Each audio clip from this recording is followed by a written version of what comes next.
तो आज जो है हम प्रश्नावली 14.4 हल कर रहे हैं। प्रश्नावली 14.3 को अपन बाद में कर लेंगे क्योंकि 14.4 छोटी सी एक्सरसाइज है, 7-8 इसके अंदर क्वेश्चन है ना, और इंटरेस्टिंग है।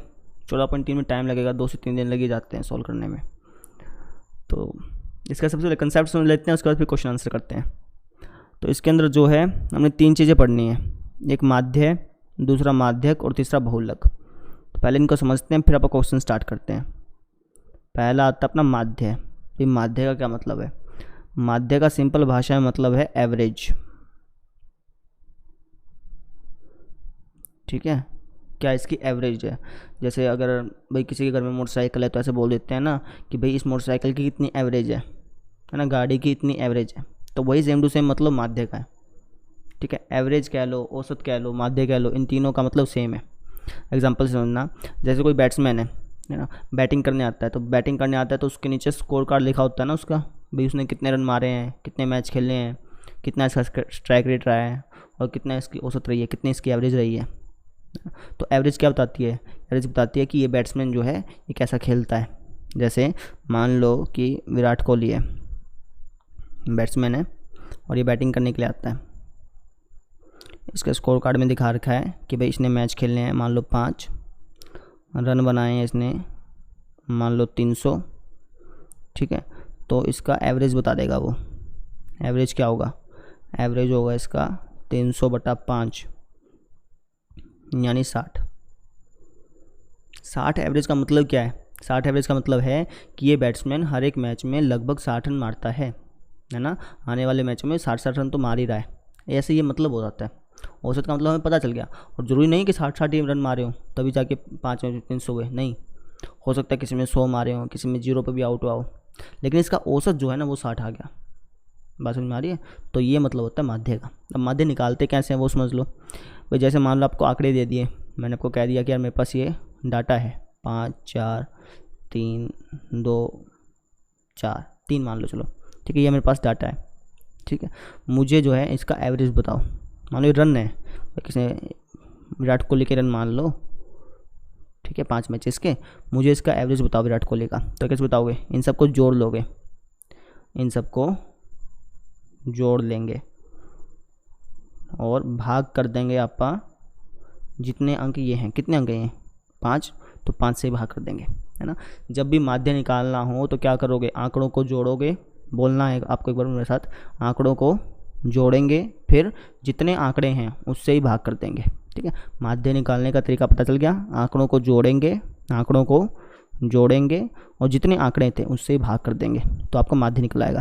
पहले क्वेश्चन में सेम टू सेम ऐसा करना है, माध्य निकालने को बोला है, इन सबको जोड़ना है और जितने ये अंक हैं उनसे भाग कर देना, माध्य निकल आएगा।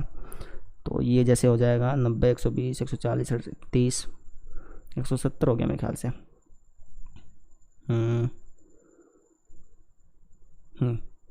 भाग कर दें इसको, या मैं 34, मतलब विराट कोहली की जो एवरेज है वो 34 आ गई। कहने का मतलब ये होगा कि हर एक मैच में 34 रन मार रहा है, ये इसका मतलब निकला है ना, कि आने वाले मैच में ये इस मैच में 34 रन मारेगा। ये संभव नहीं है, लेकिन मतलब ऐसा इसका औसत निकलाया। कहने का मतलब ये है एवरेज इतनी आ रही है। ठीक है, तो ये मतलब था। अब दूसरा पॉइंट है इसका माध्यक। माध्यक का क्या मतलब है उसको समझते हैं। दूसरा पॉइंट क्या है? माध्यक। माध्यक को अगर मैं सिंपल भाषा में कहूँ तो इसका मतलब है बीच वाला अंक। बीच वाला अंक। आपको कोई डाटा दे दिया, आंकड़ा दे दिया, जैसे मान लो 1 2 3 4 5, ये आंकड़े हैं मेरे पास, और आपसे पूछ लिया कि बताओ भाई इसका माध्यक क्या है। माध्यक मतलब इसके बीच में कौन सा अंक आता है, बता सकते हो? इसके बीच में कौन सा अंक आ रहा है? 3 आ रहा है, क्योंकि 3 के इस तरफ भी 2 अंक बच गए, 3 के इस तरफ भी 2 अंक बच गए, तो हमें पता चल रहा है भाई इन आंकड़ों के बीच में 3 आ रहा है ना। तो यही माध्यक है, बस आसान था। माध्यक का मतलब बीच वाला अंक। अब दिक्कत कहाँ आती है? अब देखो मैं एक क्वेश्चन बदल के देता हूँ थोड़ा सा। लिखा 1 2 3 4 5 6, है ना। अब बताओ बीच वाला अंक कौन सा है? इन आंकड़ों में बीच वाला अंक बताओ, सोच के सोचो, शाबाश। इनके बीच में कौन सा अंक है? तो आप कह सकते हैं सर इसके बीच में ना तो 3 है। क्यों? क्योंकि देखो 3 तो हो नहीं सकता ना, इस तरफ तो 2 बच गए, और इस तरफ 3 बच गए, तो 3 तो बीच में अंक होगा नहीं, और ना ही ये 4 है, 4 भी नहीं हो सकता क्योंकि इस तरफ तो 3 हो रहे हैं और इस तरफ 2 हो रहे हैं, तो इसके बीच वाला अंक निकालना मुश्किल है ना। जब आपको लगे ना कि इसका माध्यक निकालना मुश्किल है क्योंकि बीच वाला अंक पता ना चल रहा, तब आप क्या करेंगे, बीच वाले 2 अंक ले लेंगे, बीच वाले 2 अंक और उनका आधा कर देंगे, उनको जोड़ करके उनका आधा कर देंगे, सॉरी गलत बोल गया मैं, बीच वाले 2 अंक लेंगे, उनको जोड़ेंगे, उसका आधा कर देंगे। जैसे इसका मुझे माध्यक निकालना है तो मैं क्या करूँगा, 3 और 4 इन दोनों को जोड़ के इनका आधा कर दूंगा, तो हो गया मेरा 7/2, कट के आ गया 3.5, तो उसके बीच में जो अंक आएगा वो आएगा 3.5, और पता भी है ना 3 और 4 के बीच में क्या आता है, 3.5 आता है। बात समझ में आ गई। अगर आपको माध्यक निकालना है तो आपको बीच वाला अंक ढूंढना है, मिल जाए तो अच्छी बात है, आसानी से मिल जाए तो अच्छी बात है, ना मिले तो आप क्या करेंगे, बीच वाले 2 अंक ढूंढ लेंगे, बीच वाले 2 अंक, और फिर उनको जोड़ करके उनका आधा कर देंगे, तो आपका क्या निकलाएगा, माध्यक निकलाएगा। क्योंकि देखो 3.5 जो है ये बीच में आ रहा है ना, 3.5 के इस तरफ कितने अंक हैं, 1 2 3, 3.5 के इस तरफ कितने अंक हैं, 1 2 3, तो ऑब्वियस बात है ये माध्यक हो गया। बात समझ में आ गई। एक बार वापस बोल देता हूँ, माध्यक निकालने के लिए बीच वाला अंक ढूंढना चाहिए, अगर मिल जाए तो अच्छी बात है, ना मिले तो बीच वाले 2 अंक लो, उनको जोड़ो, आधा करो, वो आपका माध्यक निकलाएगा। बात समझ में आ गई। अच्छा, इसका जो फॉर्मूला है ना वो आपको नहीं करा रहा हूँ, है ना, वो थोड़ा सा उलझाने वाला है, बस समझाने वाला कम है, उलझाने वाला ज़्यादा लग रहा है, तो इसलिए नहीं करा रहा हूँ। बस इतना ध्यान रखना, बीच वाला अंक ढूंढना अपने, ये माध्यक हो गया। अब आप देख लेते हैं बहुलक।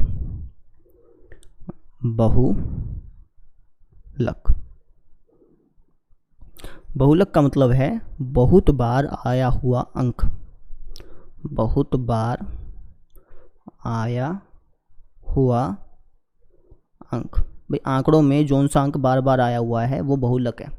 जैसे मैंने लिख दिया, जैसे 1 2 2 3 4 5, इन आंकड़ों का बहुलक क्या है, ऐसा कौन सा अंक है जो बार बार आया, 2 है, तो बहुलक भी इसका 2 है। बस समझ रहे हो, आपको प्रश्न में आंकड़े दे देगा, आपसे पूछ लेगा बताओ इसका बहुलक क्या है, माध्यक क्या है, माध्य क्या है, ऐसे करके बता सकते हैं आप। ठीक है, अब आप क्वेश्चन कर लेते हैं, क्वेश्चन से ज़्यादा समझ में आएगा। तो देखो पहला क्वेश्चन क्या बोल रहा है, एक बार मैं इसको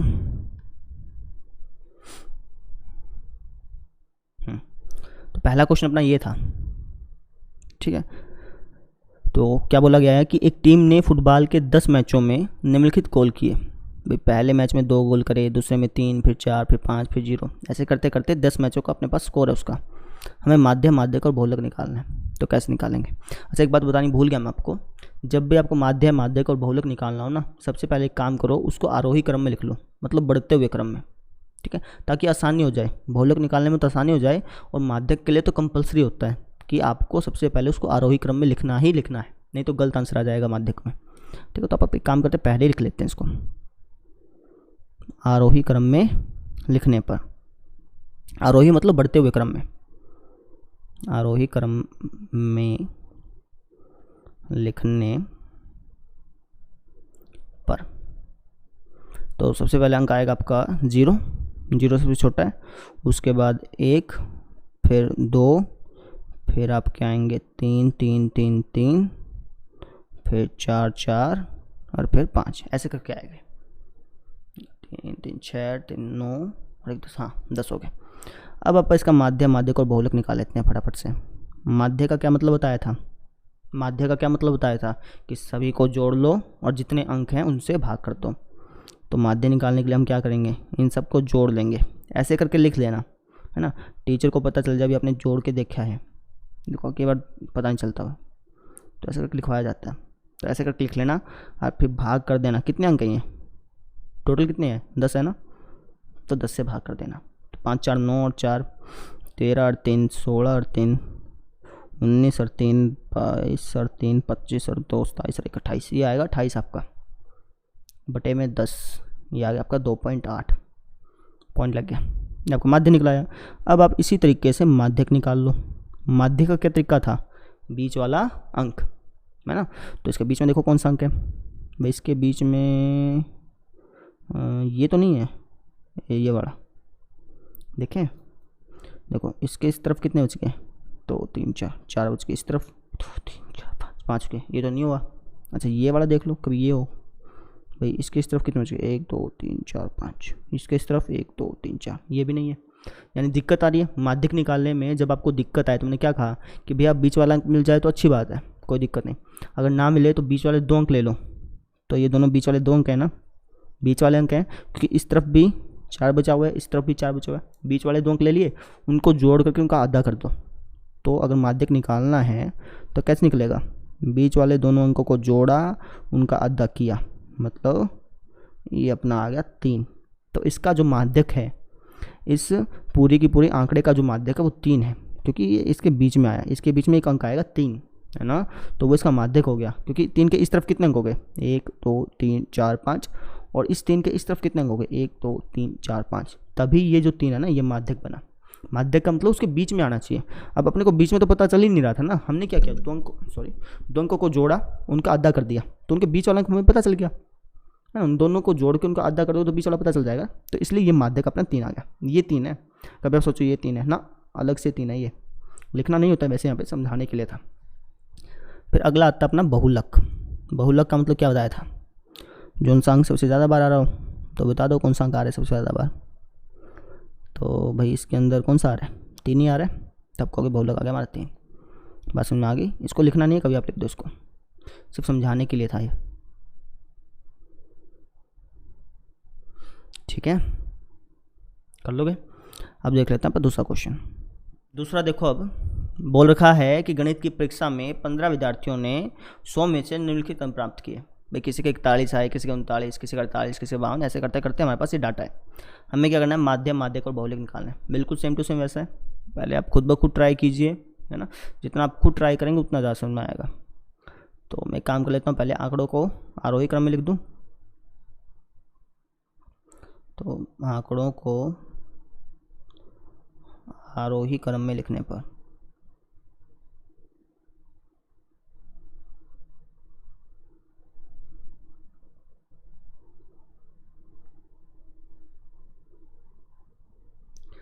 तो सबसे छोटा अंक कौन सा है इसके अंदर, थोड़ा सा इसको ध्यान से करना है, इसमें गलतियाँ आती है बार बार। 39 है, फिर आएगा इसके बाद 40, 40, 40 2 बार आया। उसके बाद अपना आएगा 41, 42, 41 42 लिख देते हैं पहले एक बार, और 42 के बाद 46, है ना, 48, ठीक है। 1 मिनट रुकिएगा, कई बार क्या होता है कि रिकॉर्डिंग चल नहीं रही होती, मैं सारा क्वेश्चन करा देता हूँ और फिर दिक्कत आती है। 46 48 हो गया, 48 कहाँ रख दिया मैंने, कंफ्यूज हो गया। 42 का 46, 46 के बाद मैंने 48 लिखा है ना, 48 है भी इसके अंदर, अच्छा ये रहा, कन्फ्यूज़न आ गया। चलो 48 के बाद फिर अपना 52, 52 अपने 3 है, तो 52, 52 और 52। उसके बाद 54, ठीक है, 54 है भाई। उसके बाद अपना 62, नहीं 54 का 60, 62, 96, 98, 60, 62, 96 और 98, ये हो गया अपने। जोड़ लेते हैं, 3 3 6 3 9 3 6 12 15 15 हो गए, ठीक है ना। अपने माध्य निकालना है। माध्य का मतलब क्या होता है, किनको जोड़ लो सबको और कितने से भाग दे दो, जितने अंक ये हैं, तो आराम से जोड़ लीजिएगा। तो मैं इसको फटाफट से जोड़ लेता हूँ एक बार। 4 8 12 16 24 4 24 4 28, 28 हो गया। 288, 294, 296, 97, फिर एक कम हो गया, 296 हो गया, ठीक है। 5 5 को 50, 100, 150, 200, ये हो गया, 210 हो गया। 6 12 9 9 18, 300 308 314 तो 316 हो गई है। अच्छा 12 कहाँ से ऊपर 9 10 11 12 3 2 5 6 7 8 ये आ गया आपका 822। आराम से जोड़ना आप, है ना। तो लिख भी देना ऐसे 39 प्लस 40 प्लस 40 ऐसे पिछले में क्या था, आराम से कर लेना। तो 822 आ गया। कितने अंक थे ये 15, 15 से भाग दे देना इसको। 15 पंजा 75, बच गया 7, 72 हो गया। 15 चौका 60, बच गया 12, 120 हो गया पॉइंट लगाने के बाद। और 15 7 105, 15 8 120, ये आपका माध्य आ गया 54.8। बात समझ में आ गई, ठीक है। अब आप देख लेते हैं इसका माध्यक। माध्यक का क्या मतलब बताया भाई, बीच वाला अंक, बीच में कौन सा अंक है इसके देख लो। अच्छा इस टेबल को ध्यान में रखना आपने, ठीक है। तो इसके बीच में देख ये तो नहीं है, क्योंकि इसके यहाँ 1 3 3 6 7 यहाँ बच गए, 3 और 3 6 और 7 यहाँ, हाँ ऑब्वियस बात है 52 है ना। आप बीच में देख लो कौन सा है, और इस तरफ देख लो, गैप बराबर होना चाहिए। तो 52 आ गया, सिंपल सी बात थी। तो लिखते हैं यहाँ पे 52। इसका फॉर्मूला भी है, लेकिन फॉर्मूला मैं जानबूझ के नहीं करा रहा हूँ, है ना। थोड़ी सी कन्फ्यूज़न प्रोवाइड करेगा और कुछ नहीं है, राहत कम देगा और मुश्किलें ज़्यादा करेगा। बहुलक देखो इसका, बहुलक का मतलब जोन संग बार बार आया हो, तो ये 52 ही आया, 3 बार आ गया, है ना। सबसे ज़्यादा बार ये आया, तो बहुलक 52 होगा। समझ में आ गया, ये चीज़ थी। अब देख लो प्रश्न नंबर इसका तीसरा। प्रश्न नंबर तीसरा देखो क्या बोल रखा है कि निम्नलिखित प्रेक्षणों को आरोही क्रम में लिखा गया है। ये जो आपको आंकड़े दिख रहे हैं ये पहले से ही आरोही क्रम में लिखे जा चुके हैं। यदि आंकड़ों का माध्यक 63 हो तो x का मान ज्ञात करो। तो बोल रखा है कि इन आंकड़ों का माध्यक 63 है, मतलब अब आपको माध्यक दे रखा है। माध्यक कितना दे रखा है, माध्यक दे रखा है आपको 63। आपसे पूछा है कि x की वैल्यू क्या होगी। तो माध्यक का क्या मतलब होता है, बीच वाला अंक, है ना। तो इसके बीच में कौन सा अंक आ रहा है, इन आंकड़ों के बीच में कौन सा अंक आ रहा है बताना, इनके बीच में कौन सा अंक है। तो आपको सर x होगा क्या पता, बीच में से ऐसे दिख रहा है भाई, ये भी लाइन ऐसे तोड़ूंगा तो बीच में x ही आ रहा है लगभग। लेकिन x तो नहीं हो सकता, क्योंकि x के इस तरफ तो 4 अंक है और x के इस तरफ 5 अंक है, तो x तो नहीं होगा। अच्छा x + 2 देख लो, x + 2 भी नहीं हो सकता भाई, इसके इस तरफ 5 आ गए, इस तरफ इसके 4 आ गए, तो ये भी नहीं होगा। तो मैंने बताया था कि जब भी माध्यक निकालने में दिक्कत आए, मतलब जब आपको माध्यक में बीच वाला अंक ना पता चले ना, तो आप क्या करोगे, बीच वाले 2 अंक ले लोगे, और ये बीच वाले 2 अंक ये हैं, है ना। बीच वाले 2 अंक ले लोगे, इनको जोड़ करके इनका आधा निकाल लोगे, तो वो माध्यक होगा। तो इसका मतलब x + 2 इनको जोड़ के इनका आधा, वो किसके बराबर होगा, 63 के। तो जोड़ लो इनको, 2x + 2 हो गया, बटे में 2 बराबर आ गया आपका 63 के। ये हो गया आपका 2x + 2 बराबर 63 गुणा में 2, 2 भाग में गुणा में चल गया। समझ में आ गया क्या। फिर ये हो गया अपना 2x + 2 बराबर 63 दूनी 126, प्लस का 2 यहाँ जाके माइनस का, 2x बराबर आ गया 124 के, 2 गुणा में यहाँ जाके भाग में, तो x की वैल्यू आपकी आ जाएगी 62। बात समझ में आ गई। माध्यक 63 दे रखा था। माध्यक का मतलब होता है बीच वाला अंक निकालो। बीच वाले अंक निकालने में दिक्कत आई थी, तो बीच वाले 2 अंक ले लो, उनको जोड़ो, उनका आधा कर लो, यानी कि इनको जोड़ा और उनका आधा कर दिया। ये किसके बराबर आएगा, 63 के। सोल्व करते गए x की वैल्यू आ गई। आसान था। अब देख लेते हैं प्रश्न नंबर 4। ये भी बिल्कुल सेम है ना। तो आप खुद ट्राई करना पहले, तो कॉपी करते हैं एक बार।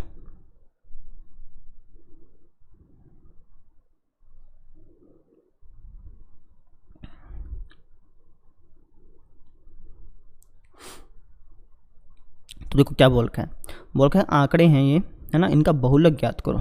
बहुलक मतलब भाई कौन सा अंक सबसे ज़्यादा बार आया हुआ है, कर सकते हैं, आसान है। तो लेकिन है ना, मैं आपको फिर भी कहूँगा कि इनको एक बार आरोही क्रम में लिख लेना। क्या होता है कई बार टीचर मानते नहीं हैं, क्या देते हैं भाई आरोही क्रम में लिखना था, तो अपन लिख ही लेते हैं, है ना। तो हम लिख देंगे आरोही क्रम में लिखने पर। ये रूल ही बना लो भाई, आरोही क्रम में तो लिखना ही लिखना है, चाहे आसान हो चाहे मुश्किल हो, लिखने पर। तो सबसे पहले छोटा अंक कौन सा है इसके अंदर, 14 और 14 4 बार आ रहा है, 1 2 3 और 4। उसके बाद फिर आएगा अपना 17 आएगा, 17 की बार है। फिर उसके बाद 18 18 18 18 3 बार आ गया। उसके बाद फिर 22 23 25 और 28। 22 23 25 और 28 कितने देख लो, 3 3 6 3 3 9 10 11 12 हो गई है, और ये भी 12 होने चाहिए। 3 3 6 9 10 11 12, ठीक है। एक मिनट कंफ्यूज, 3 6 9, ठीक है ठीक है, कोई दिक्कत नहीं। बहुलक क्या हो गया बताना इसका, आसान है। बहुलक हो गया सर हमारा 14, ठीक है। तो पहले हर एक क्वेश्चन को खुद ब खुद ट्राई करें, जितना खुद ट्राई करेंगे, जितना हमारे सर कहते थे भाई जितना कॉपी को तुम खुद काला करोगे ना, कॉपी को खुद ब खुद काला करोगे उतना ज़्यादा समझ में आएगा। वीडियो चाहे तुम सुबह से लेकर शाम तक कितनी देख लो, है ना, तब समझ में आएगा जब तुम खुद अपने हाथ से निकालोगे। तो अपना हो गया। प्रश्न नंबर 5वां देख लो। तो प्रश्न नंबर 5वां देखो, मोस्ट इंपॉर्टेंट क्वेश्चन है ये। क्वेश्चन ज़्यादा चांसेस है कि आपसे पूछ लिया जाए, ठीक है। अच्छा, इस टाइप के क्वेश्चन आएंगे आपके क्लास 10th में, इसको ध्यान से करना है, आसान है, कोई मुश्किल नहीं है। बोल रहा है कि निम्न सारणी से एक फैक्ट्री में काम कर रहे 60 कर्मचारियों का माध्य वेतन ज्ञात करो। हमें माध्य बताना है। तो डाटा क्या कह रहा है भाई 3000 तनख्वाह दी जाती है 16 कर्मचारियों को, 4000 तनख्वाह दी जाती है 12 कर्मचारियों को, 5000 तनख्वाह दी जाती है 10 को, 6000 दी जाती है 8 को। ऐसे करते करते तो हमारे पास 60 कर्मचारियों की सैलरी का रिकॉर्ड है। हमें क्या करना है, माध्य ज्ञात करना है, मतलब पता करना है कि प्रत्येक कर्मचारी को एवरेज के हिसाब से कितनी कितनी तनख्वाह दी जा रही है ना। तो कर सकते हैं, आसान है। तो सबसे पहले समझ लेते हैं इसको। तो अगर हम मतलब समझें यार 3000 तनख्वाह जाती है 16 व्यक्तियों को, यानी 3000 फिर 3000 फिर 3000, ऐसे करते करते 16 बार आएगा, है ना। फिर 4000 तनख्वाह जाती है 12 व्यक्तियों को, मतलब तो ये 4000 जो है ये 12 बार आएगा। ऐसे करते करते 5000, ऐसे करते करते फिर 6 फिर 7, ऐसे करते आएंगे। फिर आप क्या करेंगे, इसको भाग दे देंगे कितने से, 60 से, क्योंकि ये जो अंक है ये 60 होंगे। 3000 16 हैं, फिर भी 12 हैं, तो 60 हो गए टोटल, ऐसे करते हुए, है ना। तो ये अपना क्या निकलाएगा, माध्य। आसान था। कैसे निकाला, इन सबको जोड़ेंगे और किससे भाग दे देंगे, 60 से। लेकिन दिक्कत नहीं आएगी इसमें भाई, 3000 तुम लिखोगे 16 बार, फिर 4000 लिखोगे 12 बार, फिर 5000 लिखोगे 10 बार, समस्या ही आए कि भाई सारी कॉपी भर जाएगी अपनी, तो है ना। फिर भी क्या गलत आ जाए। तो इसको करने का एक दूसरा तरीका भी है, कैसे कर सकते हैं वो समझो। मैं चीज़ मिटा देता हूँ एक बार। आप क्या काम करो, बिल्कुल सेम टू सेम जैसी ये टेबल है ना, वैसे की वैसी टेबल वापस उतार लो। तो जैसे मैं लिख देता हूँ यहाँ पे हल, बिल्कुल सेम टू सेम जो ये अपने पास क्या है, ये टेबल है ना, इसको मैं वापस लिख रहा हूँ बस, ठीक है।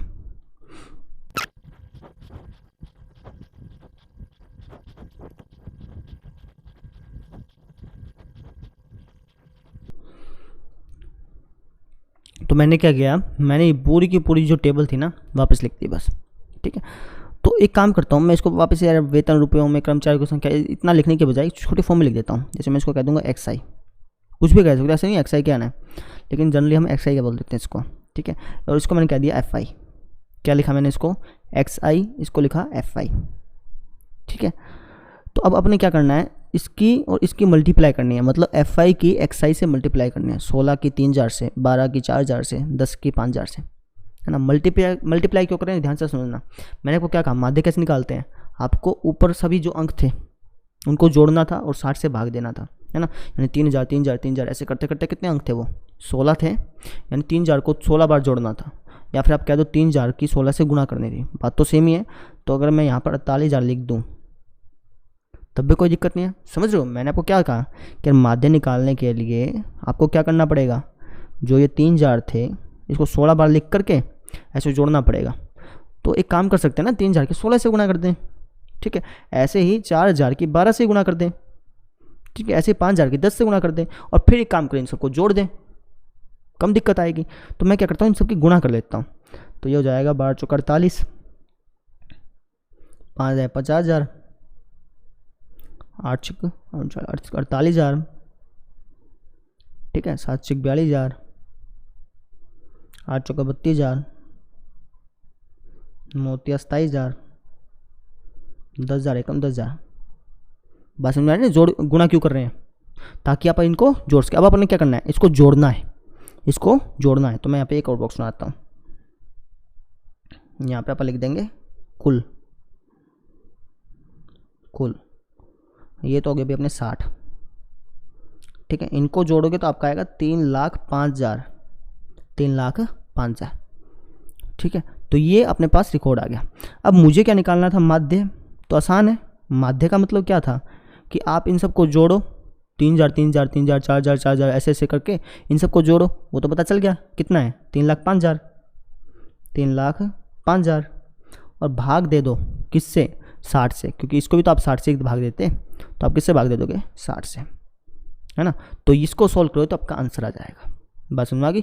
ये तरीका था, लेकिन थोड़ा सा इसको अच्छी तरीके से लिखना है, ठीक है। थोड़ा सा हम इसको अच्छी तरीके से लिख देते हैं। वो देखो कंसेप्ट कुछ नहीं, कंसेप्ट सारा सेम है, बस वो थोड़ा सा लिखने का तरीका आ गया अलग से। अब लिखना कैसे वो समझ लो। अब मैंने आपको कह दिया ना XI FI यहाँ लिख देना है ना। अब आप इसको लिखोगे FI XI, FI और XI।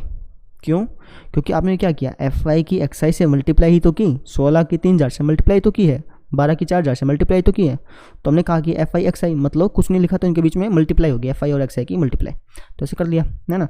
तो ये कितना है, 3,05,000।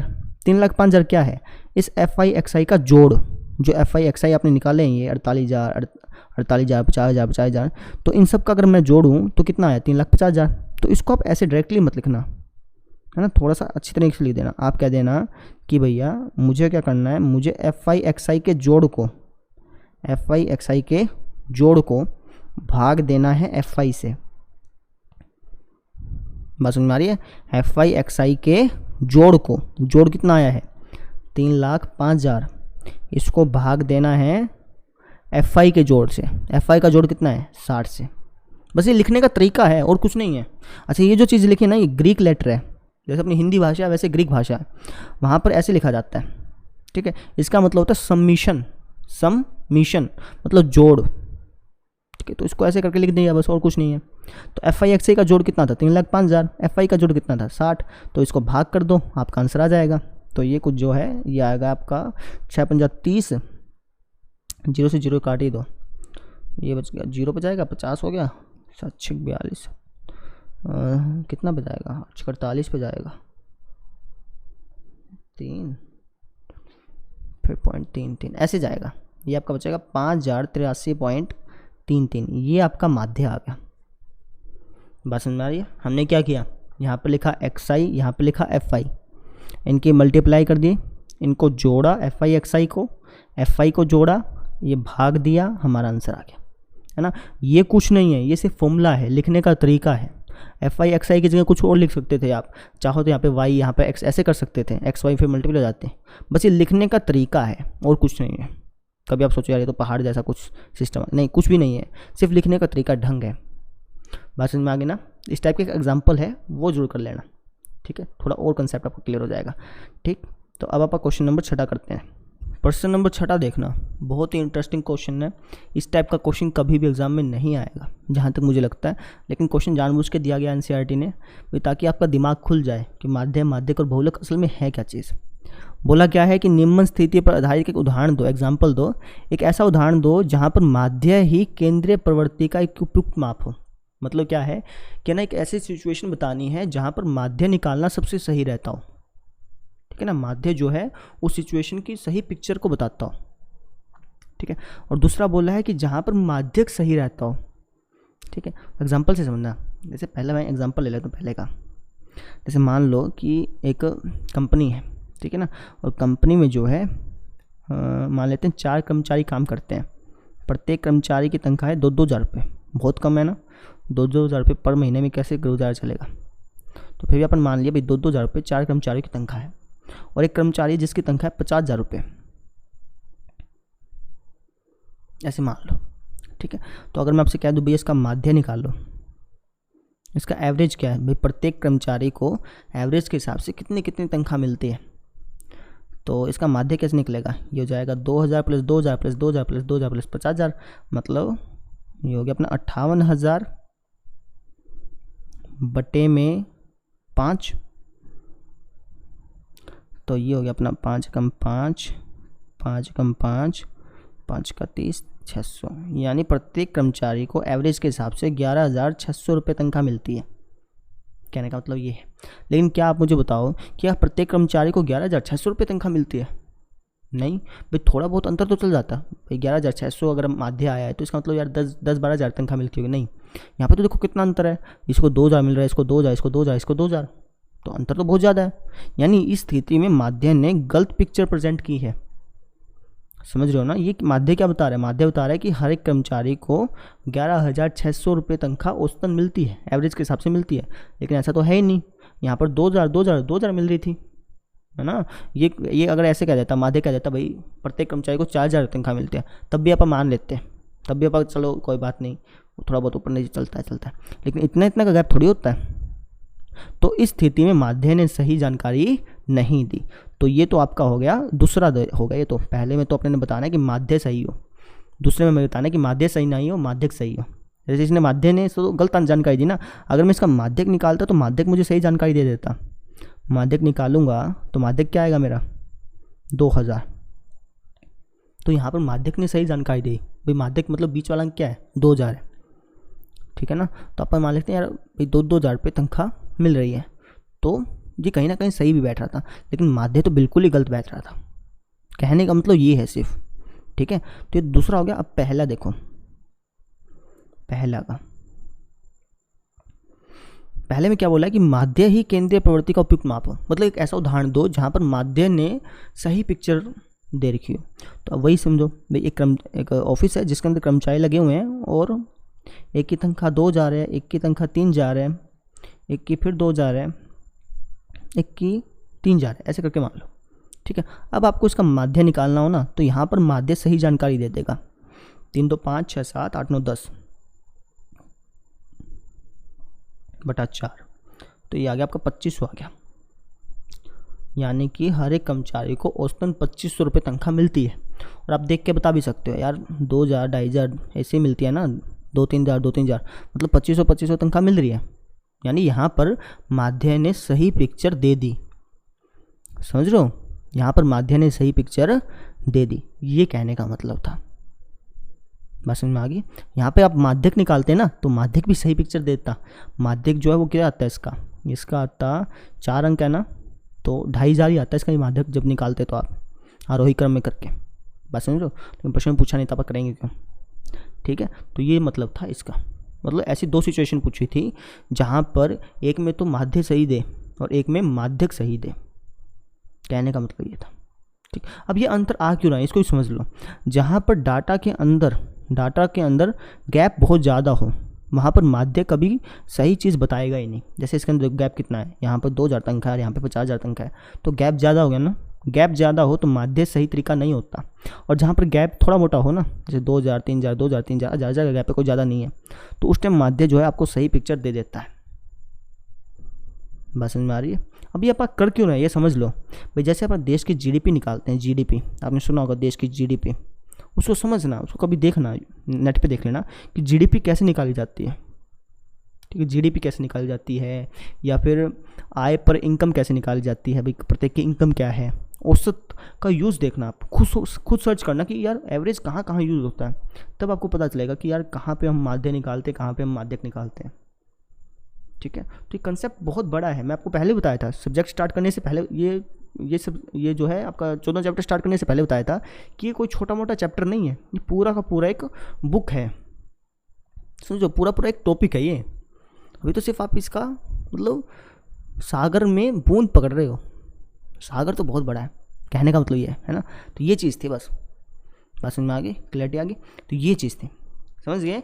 तो इस तरीके से अपनी प्रश्नावली 14.4 खत्म हो जाती है। 14.3 को आप कल करेंगे, और बस इस तरीके से हमने इसको ख़त्म कर लिया। So thank you.